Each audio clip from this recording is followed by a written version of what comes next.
AFR On Demand is brought to you by Breck Golf. Try Beaver Creek today, just 20 minutes from downtown Baton Rouge in the Zachary area. They've got a PGA Tour driving range, a short game practice area, 30 to 40-yard practice shots. It's a great place to chip and putt and practice if you don't have time for a full round. Book your tee time today, golf.breck.org, golf.breck.org. Matt Moscona. I'm very important. After further review. Say it one more time. After further review with Matt Moscona. And here we go. Live from downtown Baton Rouge. Let's ride!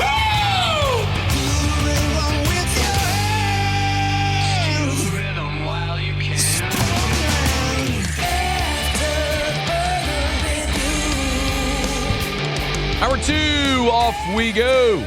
Welcome aboard. Glad you're with us. AFR presented by Relief Windows. I'm Matt. This is Shaq O'Neal, and I hate Matt. Paul O'Neal. They're chanting Paul O'Neal's name. So. And Mr. Toby Tomplay.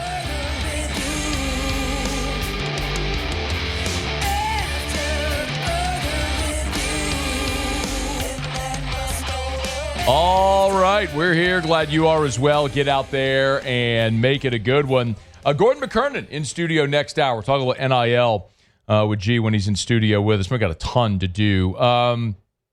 Let's bring on a guy who was on national television this morning wearing a Fred's hoodie. Hit it. This week in the SEC with Peter Burns. Unsportsmanlike conduct. Let's separate the contenders from the pretenders. Number 11 of the defense. Throwing the LSU player's shoe 20 yards down the field. With Peter Burns of the SEC Network. Presented by Blue Delta Jeans. Fred's loves ya. How are you, dude? I am, I tell you what, my voice has been better. My liver's been better. I have half a kidney left, and I wouldn't have changed a damn thing. Welcome home. Like a normal trip to Baton Rouge. Welcome home. Welcome home, brother. Yeah, pull it up, Paulie. There's PB this morning on SEC this morning wearing his Fred's hoodie with Brian Kelly on the opposite shot. But what we need to talk about is the yokel dressed like a pumpkin on the bottom half there of that shot. All right, there's Chris Doering dressed like a giant pumpkin, face paint and all. How'd it go? It was as perfect as I thought it was going to be. I mean, I think the only problem was normally he's already in costume by the time BK gets there, but like it took him forever because we bought him tights. And the tights, evidently, we bought a medium. We bought a large, but it was a women's large and not a men's large. So it took him forever to get his on. Oh, no. And then it was an inflatable pumpkin. And then that took a while because the thing kept deflating. And then we got to get the makeup just right because I couldn't let him just raw dog it with no makeup. But we had to go full orange with a little black jack-o'-lantern stuff. I mean, just the pure joy on BK's face when he saw Doering, it just brought a damn tear to my eye. The Hello Kitty was a nice touch as well for CD. Holding a Hello Kitty doll. Where did you get the Hello Kitty? I mean, listen, our makeup artist in the morning, she was like, I mean, if you're in for a penny, you're in for a pound. So she had to go get some batteries in the morning for the whole little blow up thing, and she was like, I mean, I saw this. They're starting to do Halloween stuff, and I was like, yes. I go, there is no budget for this project, and it lived up to the hype. Was there ever a point Saturday night while you're sitting in Tiger Stadium that you are in any way fearful of that the result may not go for the good guys? For about 3 seconds, when I saw an 80-some-odd yard pass go, and I'm like, it's going to be 10-0, and then I go back and look at Guillory, like they're just so happy that the hold got called on him, and I go, oh, we're good, good. And it really, there's certain games like there where you feel like, the score is not indicative of what happened. Like after it got to 10-10, and especially after the second pick, and they kicked the field goal right before half. There was never really a time that I kind of worried because I'm thinking, all right, this offense sooner or later is going to get going. And then I didn't know that it was just going to be yet again the defense just absolutely wrecking shop. So, look, the defense is exceptional. It's so fun to watch. The offensive questions, though, are legitimate, Pete. I know Kelly he apologized today publicly and privately to Michael Cobble, and so we can move on from that. But the reality is those are questions that need to be asked. So give me your concern level on the offense at this point through 3 weeks.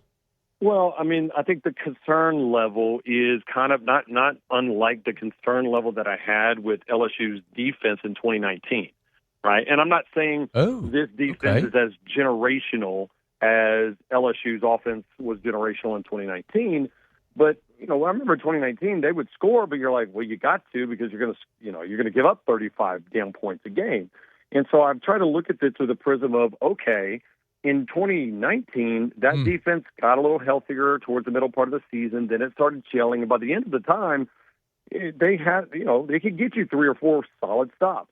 And I look at this and I go, is this unlike what that is, but flipped? That this defense is dominant, that there's not a weakness as of we see right now. There's playmakers that we didn't even know, Matt, were going to be playmakers.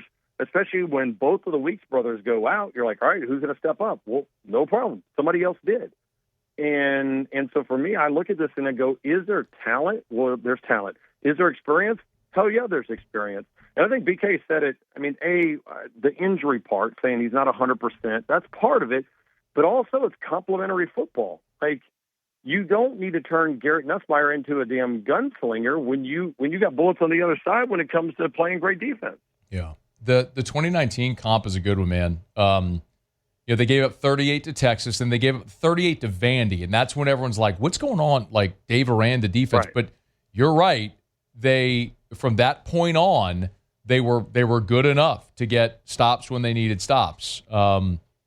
Interesting comp. I'm curious if that's how this ends up playing out with this offense. Can they be good enough when they need to be good enough? Hey, so I know you spent Saturday at Tiger Stadium as a fan watching the game. Were you able to kind of lock into the rest of the league on Saturday? Yeah, I mean, we were locked in, obviously, for Georgia, Tennessee, and I'm telling you, that's as enjoyable of a game as if you're just watching from a fan's perspective. You don't really necessarily have a dog in that fight of what the hell's going to happen. But then once again, it was Heupel and the Vols. I mean, that's 5 years in a row they've lost, Matt, and that's 5 years in a row that they struck first. And this time, it was 21-7. And this time they had Joey Aguilar. It wasn't just the opening script play and then everything fell apart. I mean, they are legit. And it took a Herculean effort from Gunnar Stockton. I mean, that pass by Gunnar Stockton was as good of a throw and catch to London Humphreys late into that game on 4th and 6 as I've seen in a long, long time. I mean, it reminded me a little bit of, I mean, what was it? It was last year, Nussmeier to Aaron Anderson against Ole Miss. Absolutely. Where it had to be at just the right spot or the game's over, and sure enough, that happened. And then, so they showed me a little bit, and you got to realize this Tennessee team is beat up to hell. Like, down their top 2 starting cornerbacks who haven't played. They were down 2 defensive linemen and an offensive lineman, and they still went toe-to-toe. And the other thing, PB, like, this 4th down, man. That play was game over. Game over. Yeah. And you need 6 yards. And you're throwing a fade. They would have ripped Mike Bobo to shreds if that doesn't work, right? Like, yes. Why are you trying to get that? Well, guess what? It was the right call because it worked. Yeah. And again, that I don't even know what the percentage of that play, but I guarantee you it was less than 2% on the road in front of 115,000 people raising hell, and he dropped it in the damn bucket. Yeah. It was unreal. Hey, what was Peter Burns with us, SEC Network, at Peter Burns ESPN, of course, courtesy of Blue Delta Jeans. Go to BlueDeltaJeans.com, BlueDeltaJeans.com. Which result of A&M Notre Dame, Vandy, South Carolina, Arkansas, Ole Miss, which of those results was most surprising and why? I mean, the Vanderbilt part, because, again, you take the brands out of it, and you're just saying who's played the most complete, and Vanderbilt was good. And this wasn't like, Pavia threw for 3 touchdowns and ran for another 2. Pavia just kind of ran the offense. And they had 11 different guys carry the ball, kept everybody fresh. And that's the scary part about this defense right now, Matt, and I'm saying scary for Vanderbilt's defense, They've given up 3 points in the second half all year long. Like, it's one thing to be deep enough to where you're really good in the first half, but then, man, as the game wears on, you just don't have guys in a rotation. They get better as it goes on. So I think that was probably the biggest surprise. And I wasn't surprised with A&M. I was surprised it was a high-scoring game.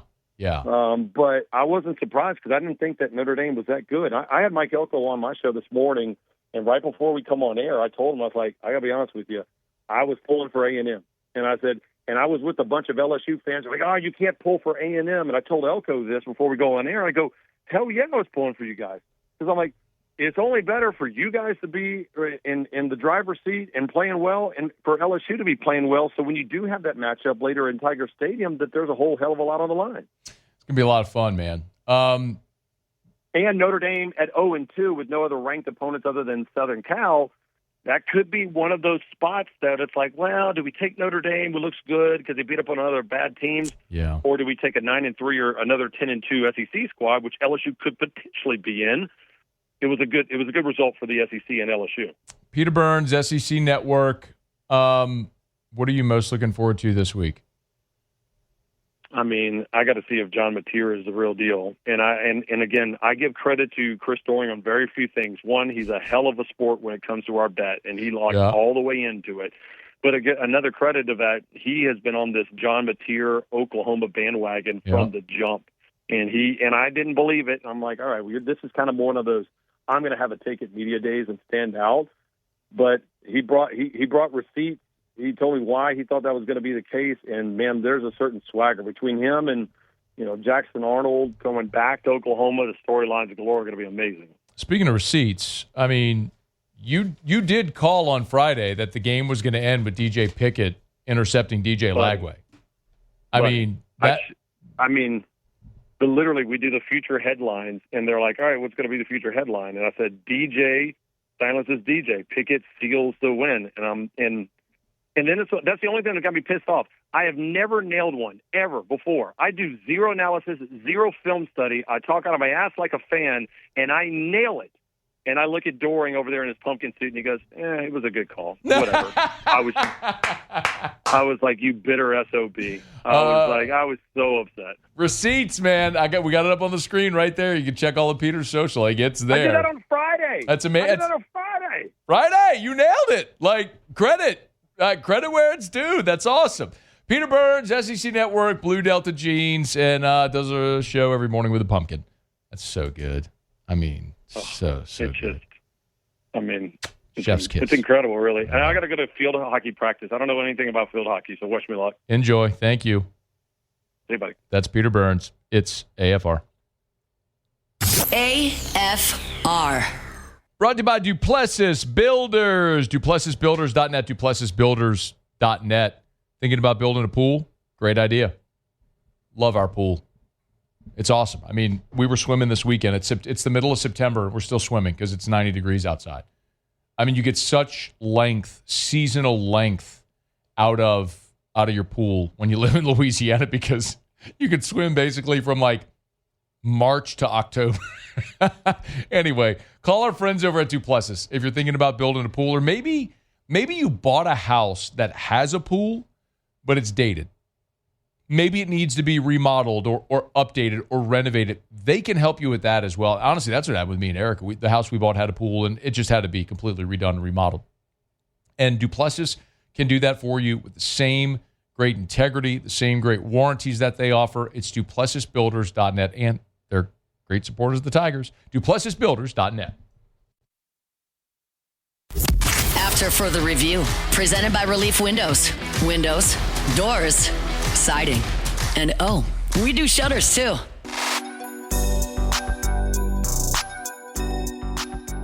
Will he go on IR this week? Most likely, yeah. We'll clarify that soon.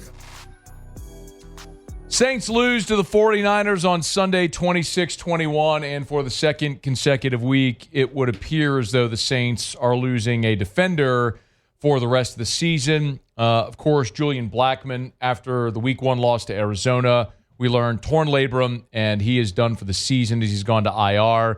And then Mike Garafolo here on Monday tweeted earlier that Saints rookie defensive tackle Vernon Broughton is expected to miss the rest of the season with a hip injury. The third-round pick is getting multiple opinions to see if surgery is required. Broughton flashed potential in 24 snaps Sunday in his season debut. That's again from Mike Garafolo. He's not wrong. So remember, Broughton was a healthy scratch against Arizona. He made his Saints debut against the 49ers.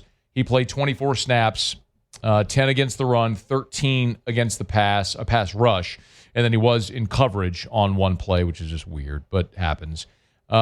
His overall defensive grade was a 60 according to Pro Football Focus. Really good tackling grade with a 70.1. He had 3 tackles on the day.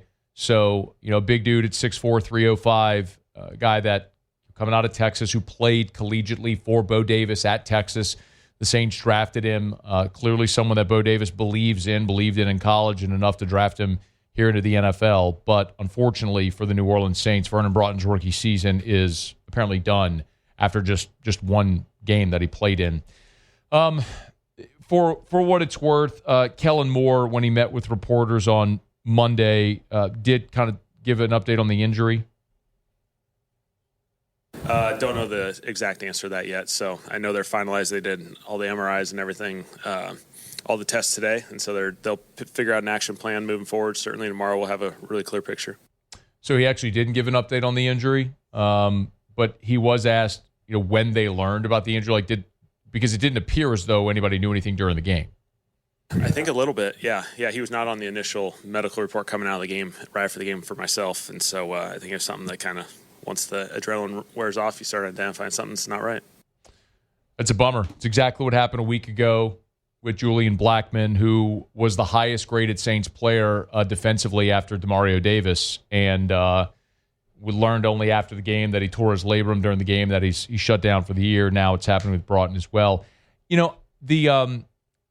The Saints in that game against San Francisco, it was an interesting game because of the way it played out with Mac Jones throwing for 279 and 3 scores. But by and large, they kind of held Christian McCaffrey in check, 13 carries for 55 yards. On the day, San Francisco ran 26 times for 77 yards.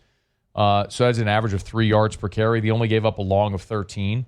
And remember, this was a Saints defense that was second to last in the NFL a season ago in rush defense. So it's an area where they had to improve. They brought in Vernon Broughton as a guy that they really anticipated, being a potential big run stuffer there in the middle in the future. They obviously brought in Devon Gottschall as well as the nose tackle to try to fortify that defensive front. You obviously still have Brian Brzee there, who used a first-round pick on a few years ago.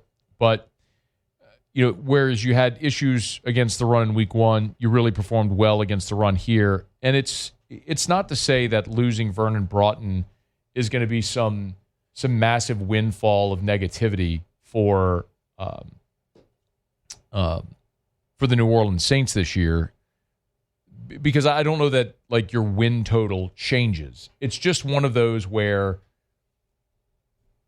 as we continue to say, you look at this season, and if the season is about finding out what you have in these young draft picks, well, now that's one guy who you're really hoping and counting on to be an impact guy for you, maybe carving out a role, is now likely done for the year for his rookie season.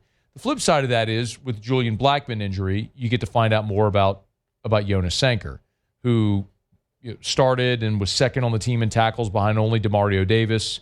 And so you look at Jonas Sanker and you go, okay, well, that's a good start for Sanker, and maybe we're going to look back in time and say, this was the emergence of a young player like that becomes a starter, and you're really hoping that was going to happen for Broughton as well. But Sanker against San Francisco, his overall defensive grade was a 70. And he graded out really well in his first start, a 69.9 against the run, 65.3 in coverage, 64.4 tackling grade. So played 71 snaps against San Francisco after playing just 1 snap against Arizona. So I want to see the young guys continue to develop. Just disappointing that looks like Broughton is going to be done for the year. Whenever we get that news officially, we'll certainly pass it along, talk about what the Saints may elect to do there on the defensive line. We're brought to you by South Point Volkswagen, southpointvw.com. New and certified pre-owned in Baton Rouge and online, southpointvw.com. SouthPointVW.com. That's the website. You can check them out. They always got great deals over at South Point Volkswagen, like 4.9% on 2025 Taos, or you can get $500 customer bonus on select trims. You can check it out right now at SouthPointVW.com for all their deals. I encourage you all the time, go to the website, SouthPointVW.com. There's a specials tab right at the top. You want to see all the deals that they have on their new or certified pre-owned vehicles. They got it there. And remember, if it's on the lot, it's online at SouthPointVW.com. That's SouthPointVW.com. 9 different IIHS top safety picks. It's the highest safety designation. So I tell you all the time, you get the style, feel, performance of luxury with all the great safety features and without the cost. It's at South Point Volkswagen, Louisiana's largest volume Volkswagen dealer. SouthPointVW.com. South Point Volkswagen, what's your direction? All right, y'all. It is after further review. We're waiting to hear what else Kellen Moore said of consequence coming out of the game yesterday against the San Francisco 49ers. Is the Saints are now going to go on the road for the first time this year. They're heading up to Seattle on Sunday to take on the Seahawks. That game did open with New Orleans as an 8-point underdog. So really a disappointing to lose the first 2 games at home. And for what was at one point such a great home field advantage for New Orleans, it's just gone, man. The Saints have not won a game at home since last year in December when they beat forgive me, it was the Cleveland game. It was the last game they won at home. They beat Cleveland 35-14 on November the 17th. That's the last time the Saints have won a home game. After that, after they beat Cleveland, they lost at home to the Rams, to Washington, to Las Vegas, and then obviously have now started 0-2 at home this year. So they've lost 5 straight home games, have the New Orleans Saints. I think the next time they're in the Dome is probably the next time they'll have an opportunity to win a game. I do not think they're going to win this week in Seattle. I do not think they're going to win, obviously, at Buffalo. But you come home and play the Giants and then the Patriots in consecutive weeks in weeks 5 and 6. And I think you have an opportunity to win either of those games. So, I don't think this is going to be a winless team or anything. I think that's silly. But you can win those games. I think you'll have a real opportunity to get a win or 2 in your division. You do get the Jets in New Orleans on December 21st in Week 16. I think that's certainly a winnable game. You got some other games against lesser teams in the NFL, but they're on the road. You're at Chicago. You're at Miami. You're at Tennessee. But, it's hard to win on the road unless you're coming into the Dome these days. So we'll keep you posted on all that as the Saints work their way through through this week as they hit the road for the first time, back-to-back road trips. And not only just back-to-back road trips, going to opposite corners of the country, right? I mean, they're going to go to Seattle in the Pacific Northwest, come home, and then they're going to go to Buffalo in upstate New York. So a tough back-to-back travel week as well for New Orleans.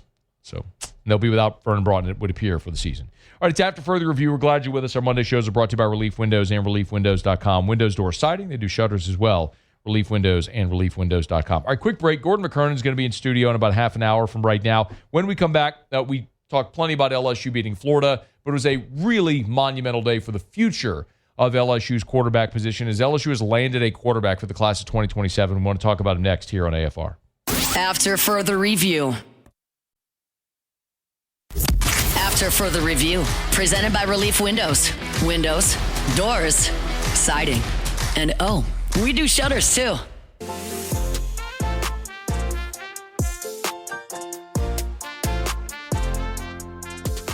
All right, glad you're rolling along with us.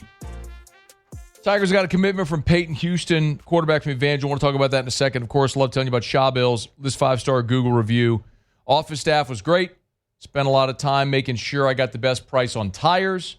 I also needed some suspension work done. They were great with communication as they found issues. Plan on bringing my other vehicles there as they need service. Highly recommended. Another 5-star Google review. Say it all the time.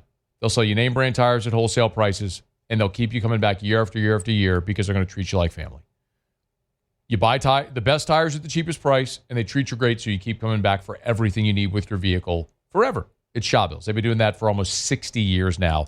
No wonder it works. ShawBillsTire.com. ShawBillsTire.com. Shaw Bills, where we keep you rolling. On Tuesday of last week, we visited with Shea Dixon from On 3, the Bengal Tiger. And we were primarily talking about Landon Duckworth. And Landon Duckworth is the quarterback who's currently committed to South Carolina for the 2026 class. But our attention did drift to the 2027 class because Monday, today, Peyton Houston, a top 10 quarterback in the class of 2027, was set to make his college announcement. This is where things stood a week ago with Peyton Houston. On wait and see, because Peyton Houston announces Monday, and this weekend he'll be at the LSU-Florida game. So LSU getting the final visit, getting the chance to talk to him and his family before he makes that announcement. I'll wait and see. I don't think this one is one where LSU just doesn't have a shot, and he's going to end up at Oklahoma. Okay. Shea ended up somewhat prophetic here because Peyton Houston was initially thought to be a Southern Cal lean. And then it certainly seemed in recruiting circles like Peyton Houston was going to land at Oklahoma and be a Sooner. And then on Monday, again, as you heard Shea say there, Peyton Houston was in Baton Rouge this past weekend for the LSU-Florida game with a ton of elite-level prospects for 2027. And on Monday, Peyton Houston did, in fact, commit to the LSU Tigers, picking LSU, becoming the first quarterback commit or the first commit for the class of 2027 for LSU, and obviously the first quarterback domino to fall. Now, I understand this is a bit curious for LSU fans because you have 3 top 10 quarterbacks in the country that you're in on, and you kind of want all of them, but you want the best one. And it's like, do you take the bird in hand when there might be something better? It's a weird sort of in-between spot, right? Let me talk about that a bit more and how this announcement will impact potentially Elijah Haven and Colton Nussmeier. But first, like the deets on Peyton Houston, okay? Peyton Houston is an elite-level prospect by anybody's metric. In the composite ranking, he's the number 94 overall prospect, the number 8 quarterback in the country. So he's a top 10 quarterback in the country for 2027. As a matter of fact, ESPN ranks Peyton Houston as the number 1 quarterback in the country for the 2027 signing class. Peyton Houston, I always say it, we could talk star rating, ranking, all that stuff. I am far more interested in who offered you. Let's run through his offers. We already told you that Oklahoma and Southern Cal were on the list. What about Texas, Clemson, Georgia, Penn State, Notre Dame, Ole Miss, Texas A&M, Miami, Pitt, Purdue, Houston, TCU, Arkansas, Colorado, Tennessee, Baylor, SMU, everybody. Everybody in the country wanted this kid. He had a game where he accounted for 800 yards in a game a year ago as a high school sophomore. Like, elite level prospect, top 10 in the country in the composite. Everybody wanted him. He picked LSU. Let me also remind you kind of how LSU got to this point. I understand for a lot of people who follow recruiting all the time, you know this, but for the benefit of the person who maybe isn't nose down in this stuff all the time, I'll kind of remind you what happened. So we all know about Bryce Underwood. He was the number 1 player in the country for 2025. LSU had him committed for a year. A week before signing day, he leaves LSU at the altar. Because quarterbacks generally commit a year early, when Underwood flipped, it was too late to get anybody from 2025, and all the elite prospects for 2026 were already committed. So LSU had to go to work because nobody from 26 was going to commit to LSU a year behind Bryce Underwood, knowing they were going to sit for 2 years behind Underwood. So when Underwood's no longer part of the picture, LSU starts getting in the mix for Bo Bentley. They end up in the final 2. Bo Bentley out of Salina in Texas picks Oklahoma. So LSU still doesn't have a quarterback for 2026. Remember, you didn't sign one in 25, and now you don't have one committed for 2026. Meanwhile, Ricky Collins left, A.J. Swan left. You brought in Michael Van Buren. So you got 3 scholarship quarterbacks right now, and you know Garrett Nussmeier is going to be gone after the season. So at best, nothing else changes. You're going into next year with 2 quarterbacks. So you want to add a high school if you can quarterback if you can flip one. Landon Duckworth, currently committed to South Carolina, is the guy that LSU is now targeting. He was on campus for the Louisiana Tech weekend. And they're probably also going to add a transfer portal quarterback. But as you look to 2027, it's when these numbers are probably going to get back on track. Regardless of what happens with Hurley and with Van Buren, LSU is going to add a portal quarterback in this cycle. The question is, do they add another A.J. Swan, like a depth piece, or are they looking for a starter, like they did with Jaden Daniels, where you went in the portal and got it? I'm not saying you're going to sign a Heisman winner. What I'm saying is he was a guy that started for 3 years at Arizona State, and you brought him to LSU. Like, are you going to get someone who's got years of Power 4 starting experience, or are you getting a depth piece? That's going to be the question of what LSU does. But they're going to add a quarterback in the portal in this coming cycle. When you look ahead to 2027, it's an interesting year because you have 3 elite-level quarterback prospects for the class of 2027 that LSU has close ties to all of them. Now, Peyton Houston is out of Evangel, as we see, but Elijah Haven is the number 1 quarterback in the country for 2027. He's right here in Baton Rouge at the Dunham School. So that's where I think it's one of these weird bird in hand type things, where fans are looking at this going, man, that's great that you got a commitment from Peyton Houston, but are you taking a commitment from Peyton Houston at the expense of getting Elijah Haven? Now, Elijah Haven, 6'4", 205, 5-star, the number 1 quarterback in the country for the 2027 class. He's the number 15 overall player in 27 in the composite. But I firmly believe that if you have any one of these 3 guys, Haven, Houston, Nussmeier, and they want to commit to you, you take their commitment. Because if they want to commit and you don't take their commitment and you hem and haw, then you are effectively showing your hand and what you think about them, that they're not a priority for you. The other thing worth mentioning, Colton Nussmeier, in all the on-3 arrivals projections, is 99% projected to LSU. So there is a world in which Colton Nussmeier and Peyton Houston could both end up in the LSU class. Now, you're not going to take 3, and you're not going to have 3 quarterbacks signed together. So if you get those 2, then you're not going to get Elijah Haven.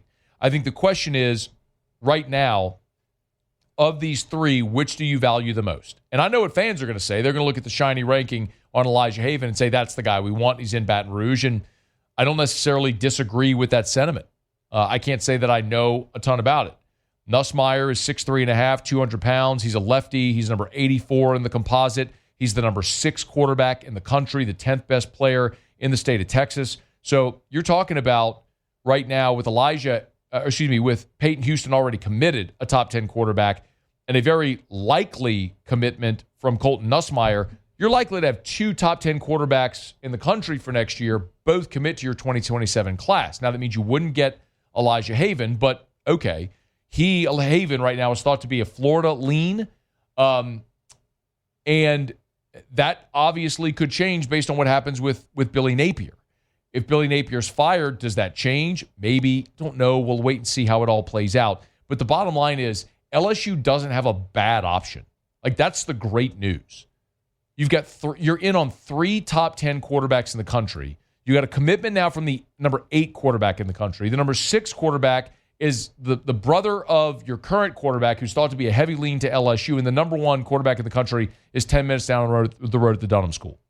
For a program that has seen its quarterback war chest, its stockpile, its depth absolutely gutted because of what happened with Bryce Underwood, this is a really good situation to be in because you're going to be able to rebuild your numbers through the high school rankings here with elite level prospects that can help bridge, that you'll get a transfer this year, hopefully, Van Buren or a transfer this year that can bridge the gap to whoever ends up in this 2027 class that can hopefully in 28, 29, potentially 30, lead your program into the future. But don't sit here today as an LSU fan dismayed because you think you're going to get Colton Nussmeier and you got a commitment from Houston, which means you're not going to get Haven. Be thrilled at the fact that you're probably going to land 2 top 10 quarterbacks, 2 top 8 quarterbacks in the country for 2027. Long way to go before December of 26 when these guys are going to sign. I mean, you're a year and you're 15 months away from them signing. A lot's going to happen between now and then. But you needed to solidify the quarterback spot. You needed to solidify the most important position in organized team sports, and you've started the process of doing that here with Peyton Houston's commitment. One more from Shea, who in that conversation we had with him a week ago, also kind of recapped LSU's late push for Peyton Houston.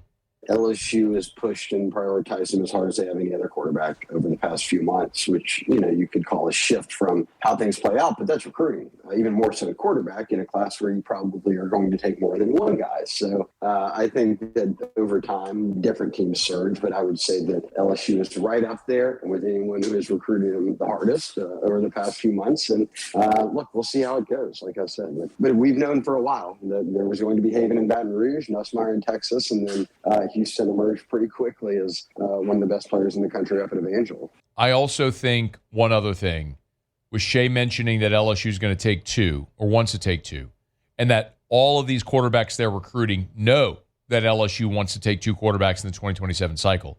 When you have guys that don't shy away from that, I think that's a pretty good sign of competitive nature.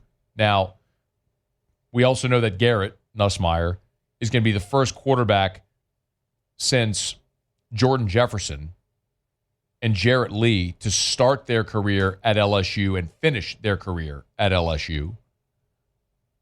So whoever you sign, if you get Duckworth in 26, whoever you get in 27, just looking at the last 15 years of history, it's the odds are they're not going to finish their career here. But that doesn't mean you ignore that position, because you could end up with a Garrett Nussmeier. 27 is going to be a really important class, y'all. It is unenviable because for a long time we thought the way they're going to build this is, all right, well, you'll have Bryce Underwood in 26, 27. He'd sit behind Nussmeier in 25. He'd be the starter in 26, 27. And then Haven would sit behind Underwood in 27 and then be the quarterback 28, 29. And you felt like you were good all the way up until 2030 with those elite level quarterbacks. But you got thrown a monkey wrench a year ago when Underwood left you at the altar, and they're trying to pick up the pieces here. This is a significant day to get a top 10 quarterback like Peyton Houston committed for the class of 2027. All right, it's After Further Review. We're brought to you by Lee Michaels Fine Jewelry, lmfj.com, lmfj.com for Lee Michaels Fine Jewelry. Gents, if you're thinking of popping the question, it's mid-September. We're getting close to the holidays. Holidays when a lot of people like to pop the question. If you're starting to think about that, make sure you go by Lee Michaels Fine Jewelry. If you're starting to shop for that beautiful diamond engagement ring, Lee Michaels has the best selection at the best price with the best service. That's why you go to Lee Michaels. It's not the impersonal experience at one of the big box stores that maybe doesn't have the best selection. It's not the expensive experience at one of the boutique jewelers where it's going to be expensive and they don't have the best selection. Lee Michaels is just right because they have 10 stores. They get the great selection so they can offer you the best price, but they also have the best selection. If they don't have what you want, they'll find it. If they can't find it, they'll make it. It's Lee Michaels Fine Jewelry, lmfj.com.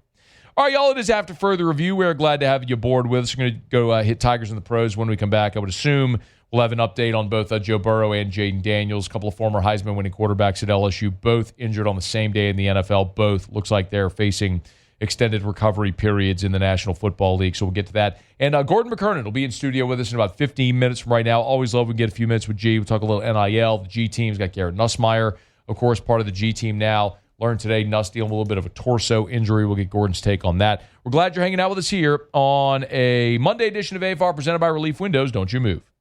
After Further Review. Man, we are heading toward the holiday season. Maybe as we start to think ahead to the holidays where there's a lot of parties, a lot of gatherings, maybe you eat, you gain weight, maybe you imbibe a little too much.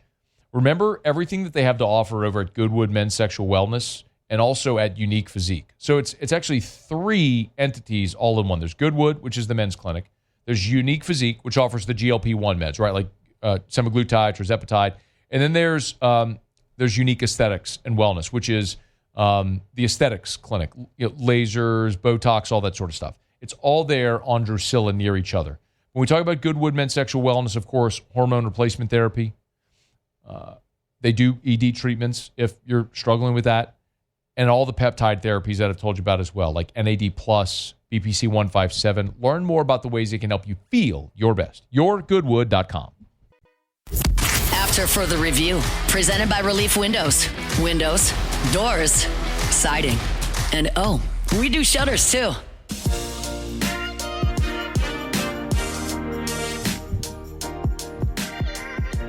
Wrapping up hour number 2. By the way, Jay Johnson out there doing work. Got 2 more commitments today. If you're scoring at home, that's 4 commitments since Saturday, including 3 of the top players in the state of Louisiana. It's pretty incredible. I was looking at the Prep Baseball Louisiana rankings, which is kind of considered the best of the high school baseball rankings. They got Lawton Littleton today, a lefty out of Barb. I talked to one of my scout buddies today who told me he comps to Cade Anderson. Yay.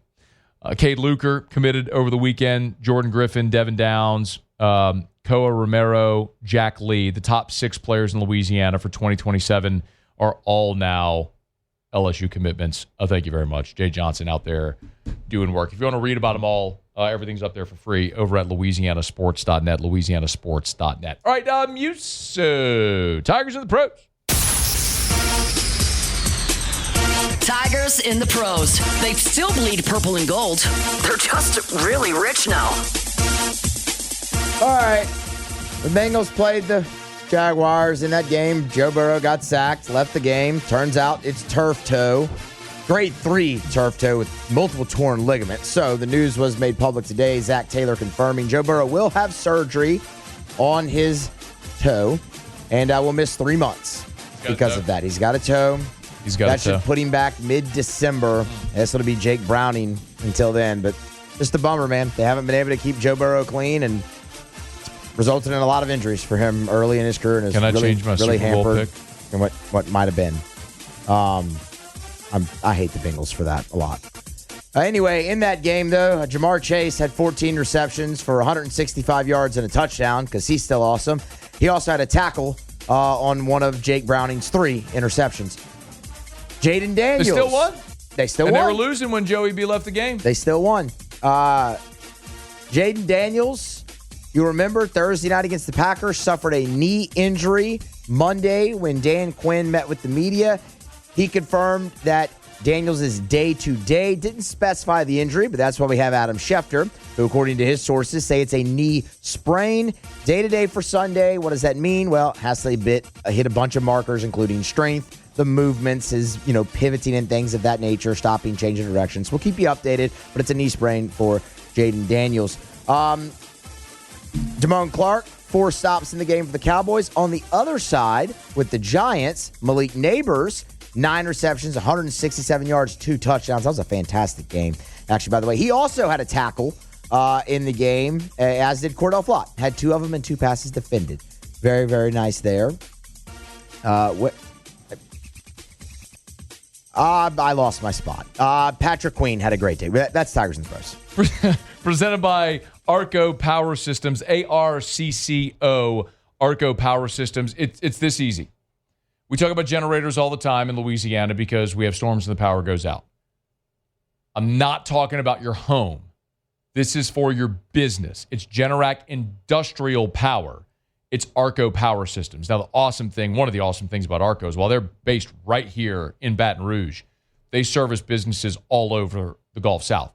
They go as far west as San Antonio, east to Mobile. They're about to open up their Little Rock office in Dallas. So if you're watching or listening, even if you're not in Baton Rouge, Arco Power Systems can help get you the generator power you need. Permanent options, rental options. They can service your generators. Listen, when your business goes offline, you can't let that happen.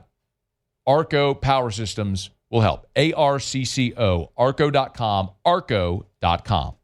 Okay, y'all, it's after further review. Gordon McKernan in studio to kick off hour number 3 next. AFR.